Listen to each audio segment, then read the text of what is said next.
आज हम बात करने जा रहे हैं 10 क्लोवरफील्ड लेन मूवी के बारे में। मूवी की स्टार्टिंग में अपने मंगेतर से झगड़ा करने के बाद मिशेल ने अपना सामान पैक किया और अपनी संगाई की अंगूठी और अपार्टमेंट की चाबियां मेज पर रखकर चली गई। वो गांव से होते हुए एक गैस स्टेशन पर रुकती है, जहां उसकी नजर एक कार पर पड़ी जो कुछ समय से उसका पीछा कर रही थी। देर रात उसके मंगेतर ने मिशेल को वापस लौटने के लिए मनाने की कोशिश की, लेकिन वो बात नहीं करना चाहती थी और रेडियो चालू कर देती है। उसने बड़े पैमाने पर बिजली कटौती के बारे में एक न्यूज रिपोर्ट सुनी, जिससे उसका ध्यान भटक गया और वो एक्सीडेंट का शिकार हो गई। कार सड़क के किनारे कई बार पलटती है और मिशेल वहीं पर बेहोश हो जाती है। कुछ देर बाद वो एक कंक्रीट के कमरे में जागती है। एक आईवी उसकी बाह से जुड़ा हुआ है, उसके पैर पर पट्टी बंधी हुई है और वो जंजीरों से बंधा हुआ है। उसके सामान को आईवी स्टैंड का उपयोग करके कमरे के कोने में रखा गया है। मिशेल उसके फोन तक पहुंचती है, लेकिन नेटवर्क नहीं है। फिर उसे कदमों की आवाज सुनाई देती है और दरवाजा खुलता है, जिसके साथ कमरे में एक आदमी आता है जो उसके सामने खाने की एक ट्रे रखता है। वो उससे ये वादा करके जाने देने की विनती करती है कि वो किसी को कुछ नहीं बताएगी, लेकिन वो आदमी उससे कहता है कि वो उसे बचाने की कोशिश कर रहा है और उसकी बेड़ियों की चाबी छोड़कर वहाँ पर बाहर चला जाता है। मिशेल खुद को मुक्त करती है, कपड़े पहनती है, लेकिन वो आदमी चला गया है, इसलिए वो कपड़े के एक टुकड़े में आग लगा देती है और उसे वेंटिलेशन बेड में ढकेल देती है। फायर अलार्म बज जाता है, जिससे वो आदमी अंदर आता है और मिशेल को किसी चीज का इंजेक्शन लगाता है, जिससे वो वहीं पर बेहोश हो जाती है।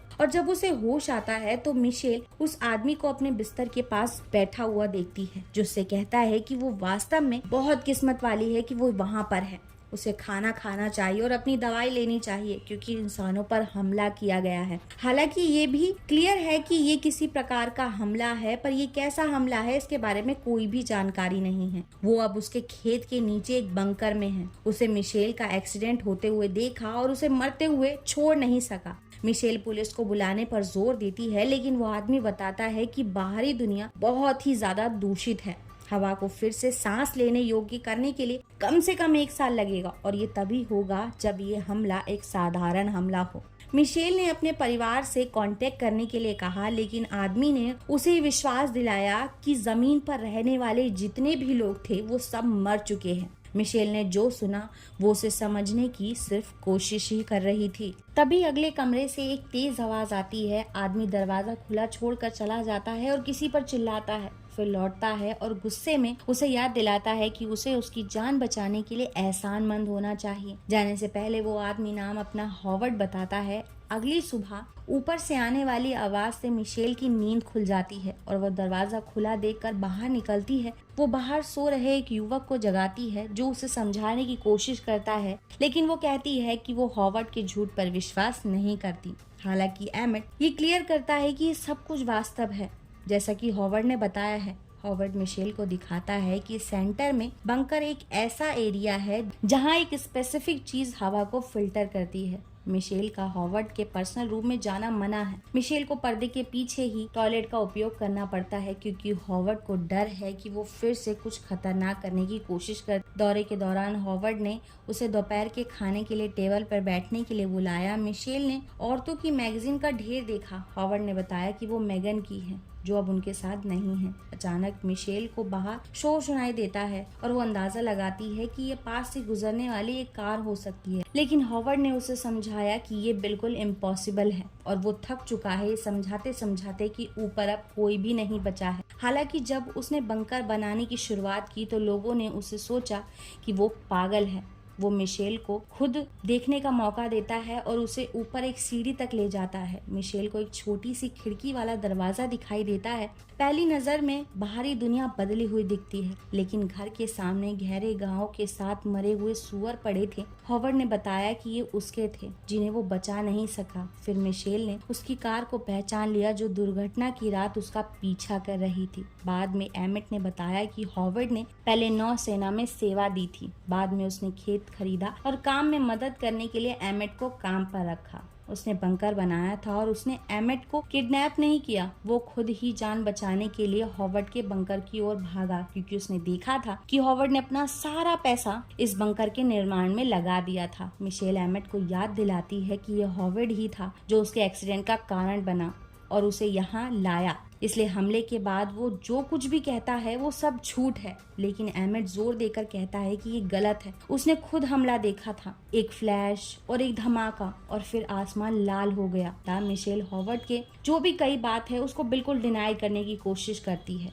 इस बात से अनजान कि वो दरवाजे पर खड़ा था और उनकी बातचीत सुन रहा था। डिनर के दौरान मिशेल एमिट के साथ फ्लर्ट करती है, जिससे हॉवर्ड का गुस्सा फूट जाता है। वो उससे रिस्पेक्ट की मांग करते हुए चिल्लाता है क्योंकि उसने उसकी जान बचाई है। मिशेल उसकी बेल्ट से चाबियां चुराने में सफल हो जाती है। हॉवर्ड ने उसके अजीब व्यवहार को नोटिस किया और महसूस किया कि चाबियां गायब है, लेकिन इससे पहले कि वो कुछ कर पाता, ऊपर से आने वाले शोर्स ने उसका ध्यान भटका दिया और मिशेल ने बंकर से बाहर निकलने के लिए बोतल से उसके सर पर वार किया। एमिट रुकने के लिए उसके पीछे चिल्लाता है, लेकिन मिशेल दरवाजे तक पहुंचती और हॉवर्ड के पकड़ने से ठीक पहले ही एयरलॉक में फिसल जाती है। मिशेल को एक कार खेत की ओर आती हुई दिखाई देती है। वो ड्राइवर का ध्यान आकर्षित करने की कोशिश करने के लिए चिल्लाती है, लेकिन एक गंभीर स्किन इन्फेक्शन से पीड़ित लेडी बंकर में जाने के लिए रिक्वेस्ट करती हुई खिड़की की ओर दौड़ती है। हॉवर्ड ने मिशेल को महिला की मदद करने से मना कर दिया और कहा कि वो उसे बचाने के लिए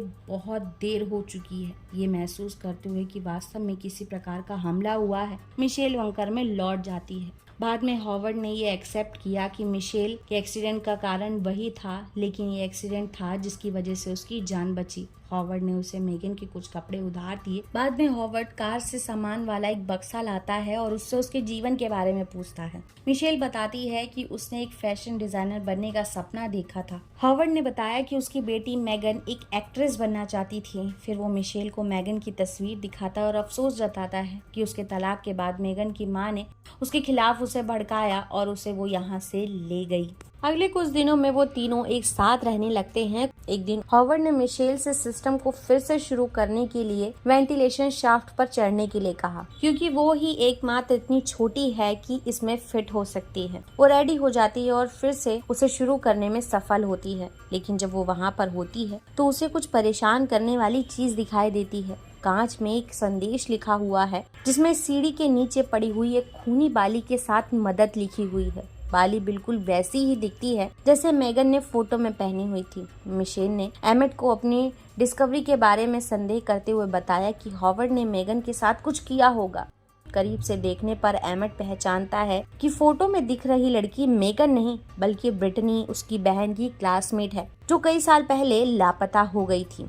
किताब से एक दूसरी तस्वीर गिरती है जिसमें हॉवर्ड और ब्रिटनी को वही कपड़े पहने हुए दिखाया गया है जो मिशेल अब पहनती है। बंकर में एक साथ खड़े होकर उन्हें एहसास हुआ कि वो किसी खतरे में है। मिशेल और एमिट भागने की योजना बनाने का फैसला करते हैं। वो चुपचाप चीजें इकट्ठा करना शुरू कर देते हैं। मिशेल ने पर्दे से कपड़ा काटा और एमिट ने एक गैस मास्क बनाया। उनकी योजना हॉवर्ड की बंदूक लेने और उसे बांधने की है और फिर उनमें से एक मदद के लिए जाएगा। एक शाम खेलते समय जब हॉवर्ड को संदेह होने लगता है कि कुछ दिनों बाद कुछ गड़बड़ हो सकती है, तो हॉवर्ड उन्हें एक कमरे में बुलाता है और उन्हें हाइड्रोक्लोरिक एसिड का एक बैरल दिखाता है। वो दावा करता है ये वेस्ट फेंकने के लिए है। फिर वो उन पर उसके खिलाफ साजिश रचने का आरोप लगाता है और उन चीजों को दिखाता है जो उन्होंने भागने के लिए छुपाई थी। हॉवर्ड ने मिशेल की चीजों को एसिड में डाल दिया, जिससे एमिट डरकर भागने की बात को एक्सेप्ट कर लेता है और ये भी बताता है कि उसने हथियार बनाने की कोशिश करने के लिए उन चीजों का इस्तेमाल किया था। ऐसा लग रहा था कि हॉवर्ड ने एमिट की माफी को एक्सेप्ट कर लिया है, लेकिन वो उसे बहुत ही बेरहमी से गोली मार देता है। हैरान और दुखी मिशेल देखती है हॉवर्ड शांति से उसे वादा करते हुए कहता है कि कोई भी उसे फिर कभी नुकसान नहीं पहुंचाएगा। वो उसे आइसक्रीम देते हुए उसकी देखभाल करना शुरू कर देता है और इस बारे में बात करता है कि वो बंकर में एक साथ एक खुशहाल जीवन कैसे बिताएंगे। एमिट का शोक मनाते हुए मिशेल अपना बायो हजार्ड सूट खत्म करने के लिए दौड़ती है। हॉवर्ड को उसके सामान के बीच छुपा हुआ सूट मिल जाता है। हॉवर्ड हताश होकर उसकी इस हरकत के लिए उसे डांटता भी है। मिशेल ने हॉवर्ड पर एसिड की बैरल फेंक दी जिससे बंकर में आग लग गई। वो अपना बायो हजार्ड सूट पकड़ लेती है। गंभीर रूप से घायल होने पर हॉवर्ड उस पर हमला करने की कोशिश करता है, लेकिन वो उसे एक भारी शेल्फ के नीचे फंसा देती है और बाहर निकलने का रास्ता बनाती है। हॉवर्ड मिशेल को चाकू मारने की कोशिश करता है, पर मिशेल उससे बचते हुए वेंटिलेशन शाफ्ट में से रेंगते हुए आगे बढ़ती है। वो दूसरे रूम में पहुंचती है और नाइट्रोजन की एक कैन का उपयोग करके जल्दी से अपना सूट पहनती है। वो भारी दरवाजा का ताला तोड़ देती है और बंकर से बच निकलती है। मिशेल एक कार की ओर दौड़ती है। जैसे वो आराम करने जा रही होती है, उसने देखा कि पक्षियों का एक झुंड ऊपर की ओर उड़ रहा है और उसे एहसास होता है कि हवा जहरीली नहीं है। मिशेल अपना गैस मास्क हटा देती है, लेकिन इससे पहले कि वो जश्न मना पाती, कुछ दूरी पर एक विदेशी अंतरिक्ष यान को मंडराती हुई देखती है। तभी मिशेल डरावनी आंखों से देखती है कि उसके पीछे बंकर में विस्फोट हो रहा है और विदेशी जहाज का ध्यान उसकी ओर आकर्षित हो रहा है। वो उस महिला की कार की ओर दौड़ती है जिसने पहले बंकर में जाने की कोशिश की थी, लेकिन कार का अलार्म बजने से एलियन उधर देख लेते हैं और मिशेल भी पास के शेड में छिप जाती है जहां उसे इन्फेक्टेड महिला की डेड बॉडी मिली। मिशेल ने डेड बॉडी की तलाशी शुरू की तो उसको कार की चाबियां भी मिल जाती है। जैसे ही एलियन शेड की जांच करना शुरू करता है, मिशेल हॉवर्ड के घर की ओर दौड़ती है, लेकिन जैसे ही वो वहां पहुंचती है, एलियन शिप जहरीली गैस छोड़ते हुए ऊपर की ओर उड़ता है। मिशेल तुरंत अपना गैस मास्क लगा लेती है। वो कार में छुप जाती है। एलियन कार चेक करता है, लेकिन जब उसे ये काम बहुत मुश्किल लगता है तो एलियन शिप कार को हवा में उठा देता है। कार के अंदर मिशेल को लिक्विड की एक बोतल और एक लाइटर मिलता है। वो तुरंत मोलोटोव कॉकटेल बनाती है और इसे एलियन शिप में फेंक देती है, जिससे एलियन नष्ट हो जाता है और कार जमीन पर गिर जाती है। मिशेल बच जाती है और गाड़ी से बाहर निकलती है और महिला की कार में बैठकर वहां से चली जाती है। जैसे ही बिजली चमकती है, उसे आकाश में मंडराते एक और भी बड़े एलियन शिप की झलक दिखाई देती है।